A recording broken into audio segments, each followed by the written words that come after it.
A continuación vamos a platicar de lo que es la hernia de disco intervertebral.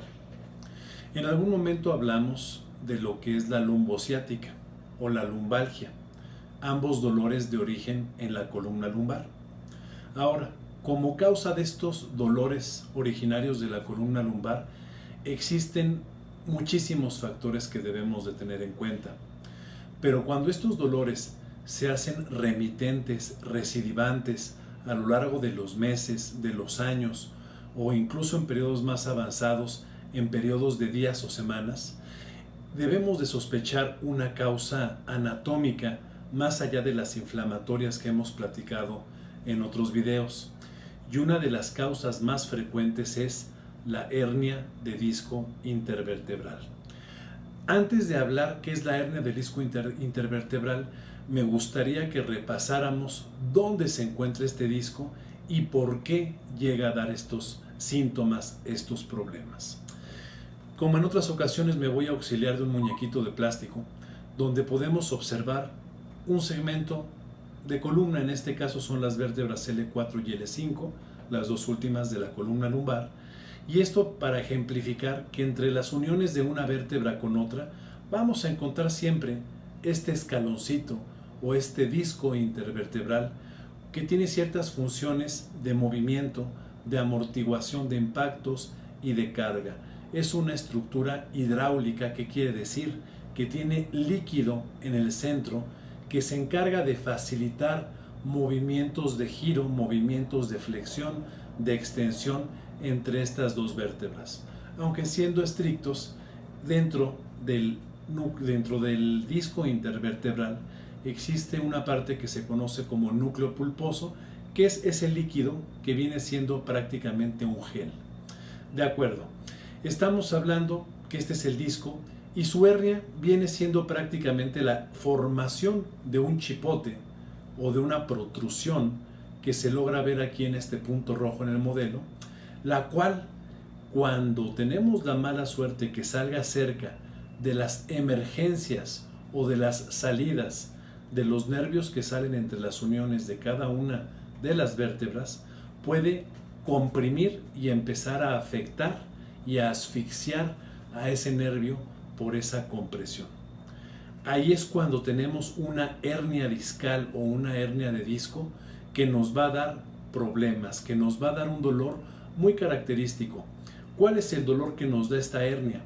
Es un dolor que va a aumentar a cambios de posturas, que va a aumentar a esfuerzos. Me refiero a levantarte de una posición agachada, me refiero a cargas de peso, y en casos ya en los cuales está muy avanzada o muy evolucionada esta hernia, llega a doler también al toser, al estornudar, al pujar, al carcajearse fuerte.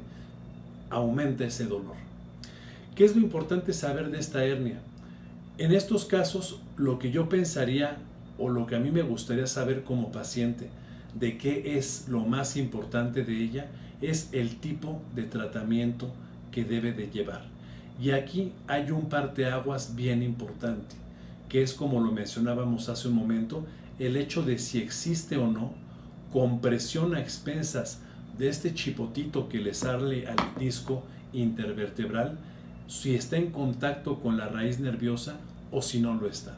¿Por qué? Si no está en contacto, el tratamiento se reduce simplemente a analgésicos antiinflamatorios, al uso de una faja, y en unos 10, 15, 20 días desaparecerá la sintomatología. Por lo general, estas hernias salen en la parte de adelante, en la parte de los lados, pero no en la parte posterior. ¿Por qué digo esto?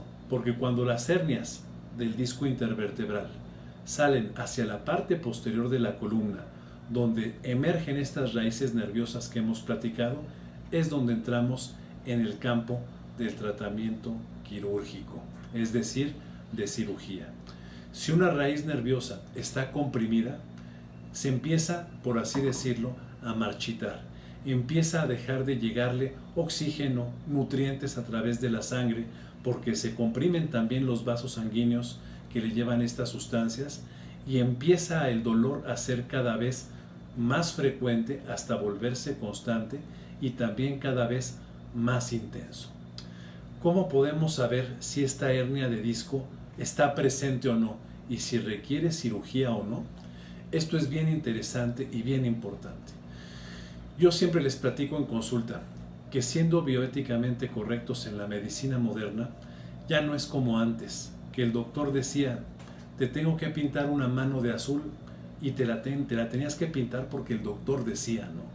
Hoy en día debemos de demostrar todo con estudios competentes para cada padecimiento. El primer estudio, después de que sospechas por la exploración física y por los síntomas de tu paciente que tiene una hernia de disco, para detectarla requieres una resonancia magnética, la cual te permite visualizar el tamaño y la localización de esta hernia. Y desde ahí ya sabes, mira, si está en contacto con el nervio, no está en contacto con el nervio, o sabes que no solo está en contacto con el nervio en su emergencia, sino que se ha metido al canal raquídeo, y ahí ya es otro dato importante, sino que también debemos de saber qué tanto está afectando esta hernia o qué tanto está comprimiendo esta hernia al nervio para saber si requieres o no cirugía y qué tanto te va a ayudar la cirugía. Y este estudio, muchas personas no sé por qué no lo toman, pero yo en todos mis pacientes lo realizo, se llama la electromiografía.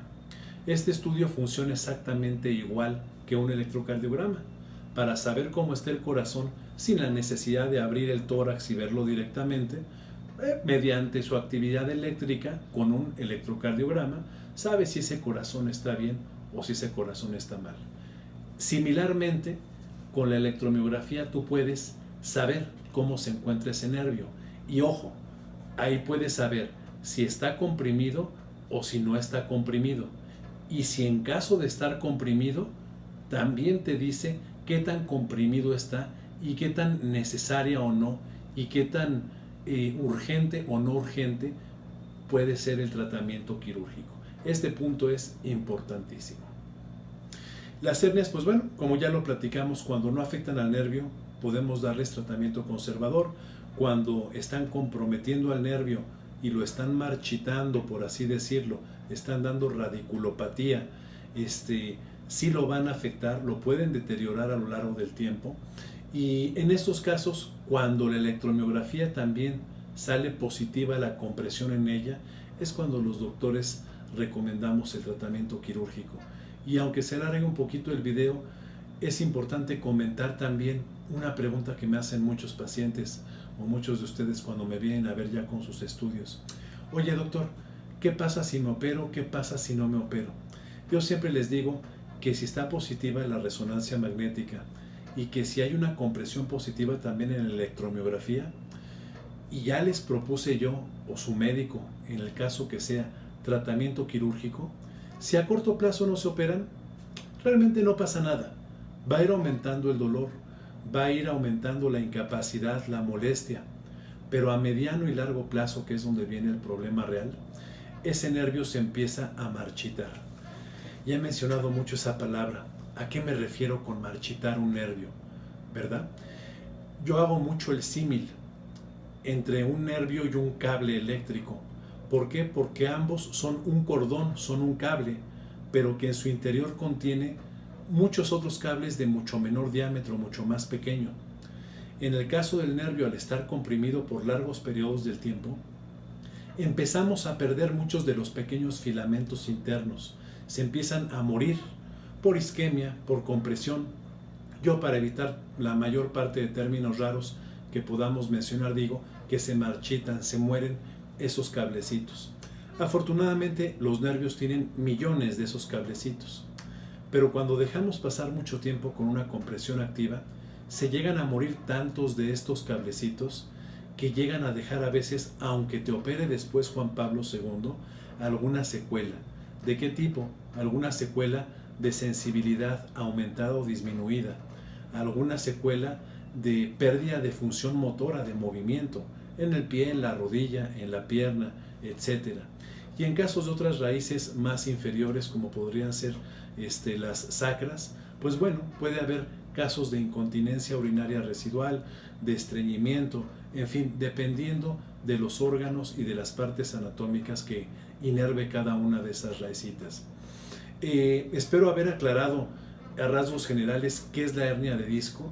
Y pues bueno, otra acotación que quiero hacer que me viene a la mente en el momento: todas las personas ya que tenemos aclarado qué es lo que tenemos, comprobado, demostrado y establecido el diagnóstico, preguntan, oye, ¿y a qué se debió el origen de esta hernia? El origen de estas hernias es multifactorial. Es difícil echarle la culpa a un solo evento, aunque lo asociemos a la caída, a la carga pesada, al golpe, a un frenón súbito, ¿no? Por lo general, los discos intervertebrales como estructuras de movimiento se van desgastando desde que nacemos hasta que morimos y se van debilitando y adelgazando de la misma manera que una llanta que ha recorrido muchos kilómetros. Y en esto, además de los movimientos, tiene mucho que ver el uso de tacones en las damas. Las personas que hacen muchos deportes de microtrauma repetitivo, de mucho golpeteo, correr, básquetbol, fútbol, también desgastan más rápido sus discos intervertebrales.